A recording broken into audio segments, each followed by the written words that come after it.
Handling fear or making decisions can throw you in an head spin. It totally can, and I'm going to share with you some simple things that I've done in the military, in difficult situations. Also, decision making or a way of getting around fear, procrastination as you will, in business and life, you know, making success, whether it's invested in stocks and shares, cryptocurrency, just making day-to-day decisions. It could be even something as simple as maybe moving home or changing jobs, or there's just something and you're holding back on it through a number of reasons really. The big one being fear.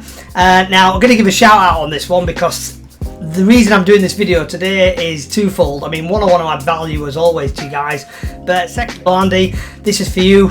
You asked me to post a video. We were chatting about this today, and you asked me to video it and put it on YouTube. So it's for you, Andy, and obviously to add value to the rest of you guys. So diving straight in, a lot of people seem to procrastinate or struggle with making decisions because, you know, things come up in the way. We start having fear. We start thinking, oh, you know, the worst is going to happen, or, you know, this might happen. And before we know it, we're in this tailspin, as you will, of really thinking like, you know, is the juice worth the squeeze? You know, is it really worth me doing the thing?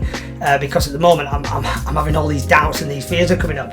Now, what I do, pretty simple and straight into it, is I always take the thing, the idea of what it is that I want to do, that I've been thinking about, and really I just break that down into two areas. I think what is the worst could happen by doing it, and what's the best that could happen.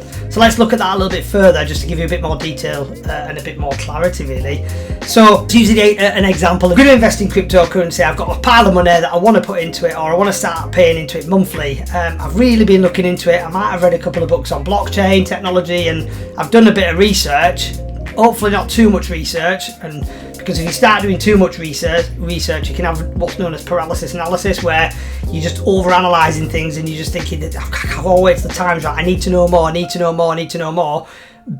then it prevents you from doing it. So just be aware of that. So I've done a little bit of research. I'm really keen on investing in cryptocurrency, but I'm scared. You know, I don't want to lose my money, obviously. Who does? I don't want to get bitten. I don't want to, like cryptocurrency, maybe the thoughts are coming up that it's going to fail, it's going to pile in, because who knows what's around the corner. And the way a lot of people do it, it's not just me, is what is the worst could happen if I make that decision? What is the worst that could happen if I invest, say, $1,000 into Ethereum, let's say, cryptocurrency altcoin? Well, the worst that could happen is I lose my money. And what's the worst thing about that? If I lose my money, I might feel embarrassed, I might feel like a failure.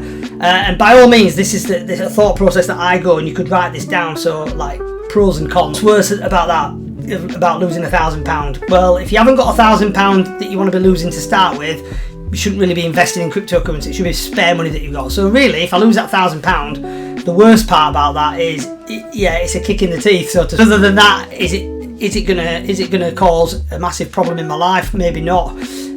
So it's okay. So that's it. I've done the bad stuff. That's the worst things that can happen. As an example, well, what's the best thing that can happen? What is the best outcome of me investing £1,000 into Ethereum? Well, the best outcome is that later on in 2023 or next year or beyond, the cryptocurrency market, as you will, like the stock market, will get bullish again.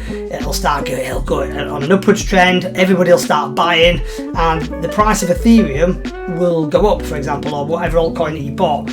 By no means am I telling you to invest in cryptocurrency. This is not an investment video. It's just as an example. So just, bear that one in mind. You then pour your money into there. What's the best could happen? The best that could happen is I could 2x, 3x, maybe 4x that money. So it's now $4,000 and not $1,000. What's good about that? And before you know, I've obviously got then more money to reinvest. I've got some money I can pull out of there. Obviously declare on taxes if I need to. But then I can use that money to maybe buy something, go on holiday. So there's the big outcome. Is I always think is it better than the worst outcome?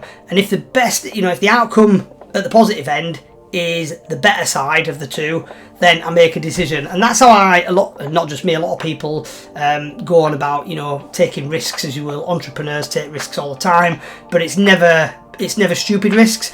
It's never risks without thought. It's what's known as calculated risks. And that's an area where something risky, the term in itself evokes fear and scare. It's like a scare word. Risk. Whoa, not many people like that word. Not many people like risk.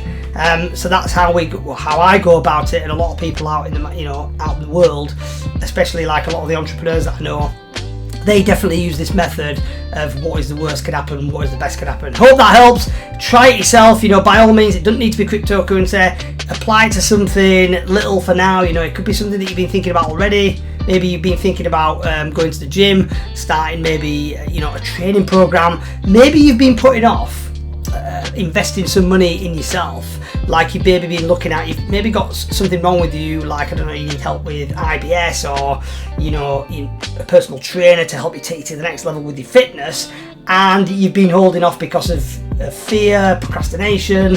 Things keep coming up, you know, like, is it going to cost a load of money? Am I going to get the results? And all these things crop up, and they cause you know, that paralysis. They keep you stuck. That's the thing to remember. And if you stay stuck, we don't progress, we don't grow, and we just stay where we are. And that's really not what we want to be doing if we want success in life, in any area, in any given area. I hope that helps, guys. Put it to practice. I promise you, if you do it properly, it'll definitely take you a stage further. Like I say, what's the worst can happen about not doing it? What's the best could happen about doing it? You see what I'm saying? And that's the other thing is, you know, when you're watching YouTube videos, whether it's mine or all the other amazing YouTube videos that are out there, or even reading books where they're saying to try something, go ahead and try it. Hope that helps, guys. Don't forget to subscribe. There's going to be tons more videos coming out sporadically, certainly this year, but towards the end of the year, it's just going to get ramped up as we keep pushing content out.